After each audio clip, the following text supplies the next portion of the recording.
14 তারিখ অর্থাৎ পয়লা বৈশাখের আগের দিন, মানে যেদিনকে চড়ক ছিল, ধ্রুপদাঙ্গন আয়োজিত একটি নৃত্য কর্মশালা, যেটার কনসেপ্ট হচ্ছে দক্ষিণী প্রভাবে রবীন্দ্রনাথ।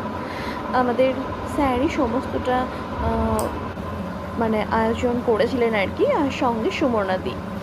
তো আমরা সবাই আর কি প্রত্যেকে সকাল সকাল রেডি হয়ে চলে গিয়েছিলাম কর্মশালার উদ্দেশ্যে।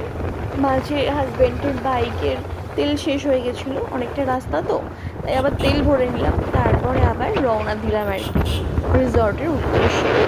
আর রিসর্টটা হলো জোনাকি রিসর্ট, যেটা তমলুকেই মানে অবস্থিত আর কি। এটা হচ্ছে গৌরাঙ্গ কুমিল্লা স্যারে এই পুরো রিসর্টটা আর কি, পুরো জায়গাটা। তো ওনাকেও ধন্যবাদ। আর 8:30টায় স্যার রিপোর্টিং টাইম বলেছিলেন, তো 8:30টায় আমরা অনেকেই পৌঁছে গিয়েছিলাম। আর জায়গাটা সত্যি কথা বলতে অসাধারণ, নদীর ধারে একদম, বড় বড় নৌকো যাচ্ছে, লঞ্চ যাচ্ছে।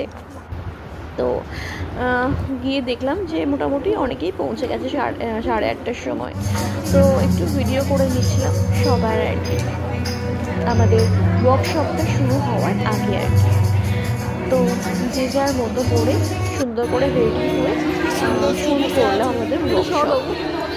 আমাদের ওয়ার্কশপটা শুরু হয়েছিল, মানে ওখানে রিপোর্টিং টাইম ছিল 8:30, আর বাড়ি ফিরতে ফিরতে ওই ধরো 5:30 এরকম আর কি।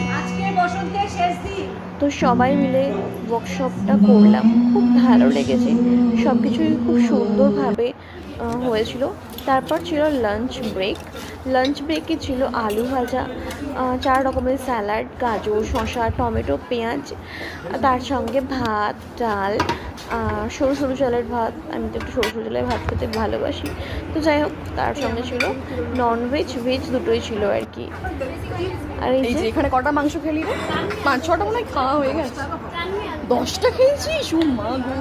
আর এই যে সবাই মিলে কটা করে চিকেন খেয়েছিস? কটা করে চিকেন খেয়েছিস? আর এখানে 20 জনের ক্যাপাসিটি ছিল, 20 জন করে খাবার খেতে যাচ্ছিলাম।